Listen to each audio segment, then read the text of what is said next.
नमस्कार, रूपम माळीच या यूट्यूब चॅनलला आपलं स्वागत आहे.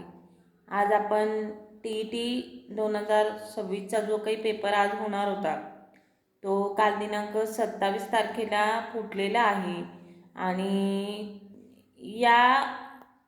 यामुळे बऱ्याच विद्यार्थ्यांना खूप मनस्ताप सहन करावा लागलेला आहे. कारण बघा, बरेच असे शिक्षक आहेत, शिक्षकांना आता TET पास होण्याची जी काही अट घातलेली आहे त्यासाठी बरेच शिक्षक हे एप्रिल, मे आणि जून हे या 3 महिन्यांपासून कोणी रजा टाकून TETच्या पेपराचा अभ्यास करतो आहे. कोणी काल बरेच जण जे काही तालुक्याच्या ठिकाणाहून जिल्ह्याच्या ठिकाणी भाडं खर्चून गेलेले असतील त्यांना दुपारी 11 ते 12च्या दरम्यान माहीत पडतं, 10 साडे 10 11च्या दरम्यान माहीत पडतं की TETचा पेपर फुटलेला आहे आणि तो कॅन्सल झालेला आहे असं माहीत झालं.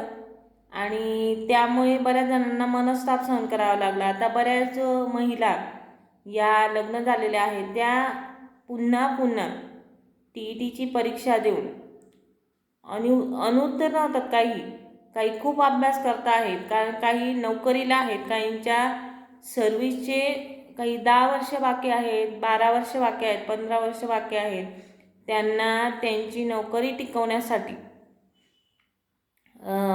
खूप मेहनतीने त्यांनी अभ्यास केला असेल आणि उद्या पेपराला जाऊन आपल्याला पेपरात कोणते प्रश्न येतात याची उत्सुकता आहे. बरेच यूट्यूबर हे 12-12 तासाचं महामॅरेथॉन, 3-3 तासाचं महामॅरेथॉन, आपल्यासाठी वन लाईनर क्वेश्चन, त्यानंतर बऱ्याच टॉपिकवर आधारित असे स्वतःचा वेळ देऊन यूट्यूबला लाईव्ह येऊन ते TETचं लेक्चर, बरेच यूट्यूबर चांगल्या पद्धतीचे नोट्स, 17 पुस्तकं वाचून किंवा 17 पुस्तकांमधून प्रश्न तयार करून स्वतःचा वेळ देऊन TETच्या पेपरासाठी म्हणजे ज्यांची परिस्थिती नाही क्लास लावण्याची त्यांनासुद्धा त्या यूट्यूब चॅनलमार्फत आपल्याला काही माहिती ते देत होते. आणि पेपराच्या आदल्या दिवशी दुपारी माहीत होतं की TETचा पेपर फुटलेला आहे आणि कॅन्सल झालेला आहे आणि पुढची तारीख आम्ही लवकरात लवकर देऊ. तर ही कुठेतरी म्हणजे अतिशय संतापजनक असा हा प्रसंग काल प्रत्येक TET देणाऱ्या विद्यार्थ्याच्या बाबतीत झाला. मलाही फार वाईट वाटलं, कारण शाळेचा वेळ देऊन रात्री जागरण करून अभ्यास करणं, काहींकडे पैसे नसतात नेट बॅलन्स टाकण्यासाठी, आता प्रत्येकाकडे असतात. काही विद्यार्थी असे आहेत की त्यांनी रात्रंदिवस जागून, काहींच्या तब्येती, काहींच्या टेन्शन, काहींची सर्व्हिस आता 2 वर्ष 3 वर्ष राहिलेली आहे, 2 वर्ष 5 वर्ष, पण काही कारणास्तव आपली नोकरी जाऊ नये यामुळे त्यांनी TETचा खूप अभ्यास केला आणि TETचा पेपर फुटला असं माहीत झाल्यानंतर बऱ्याच शिक्षकांमध्ये संताप व्यक्त होतो आहे. आणि ही खरंच वाईट गोष्ट आहे, कारण बऱ्याच महिलांना, बऱ्याच शिक्षिकांना घरून दबाव असतो की तू पास झाला तर बरं आहे किंवा आपली नोकरी जाईल, या भीतीने बरेच जण TETचा अभ्यास करत होते. ही खूप वाईट अशी परिस्थिती महाराष्ट्रात आहे.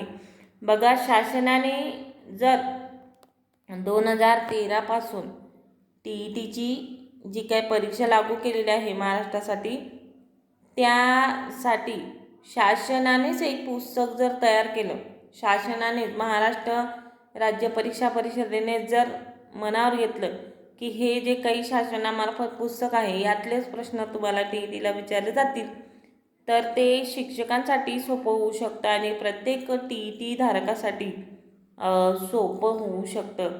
तर असं काही घडलं तर बरं होईल, कारण मानसशास्त्राचा अभ्यास आता कुठून करावा असा बऱ्याच TET धारकांना प्रश्न पडतो.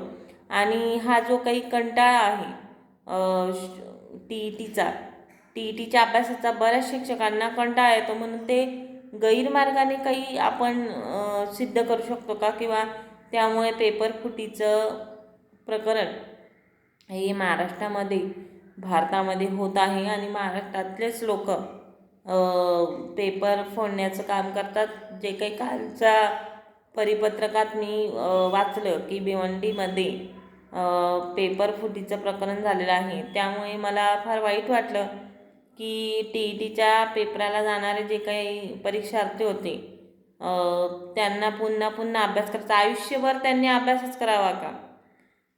आयुष्यभर त्यांनी भूगोलाचं, इतिहासाचं, विज्ञानाचंच पुस्तक वाचावं का? काही वेडे झाले असतील TETच्या अभ्यासा, म्हणजे TETचे लेक्चर ऐकून ऐकून, महामॅरेथॉन ऐकून ऐकून आता उद्या पेपराला जायचं आहे.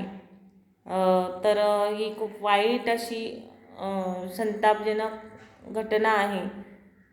तर बघा, ज्यांचा अभ्यास झालेला नसेल त्यांना ही अजून एका महिन्याची संधी आहे. जवळजवळ 8 दिवसानंतर तारीख काहीतरी डिक्लेअर करतील आणि आपला पेपर हा ऑगस्टच्या पहिल्या आठवड्यात होऊ शकतो. तर व्हिडिओ आवडल्यास लाईक आणि सबस्क्राईब करायला विसरू नका. धन्यवाद.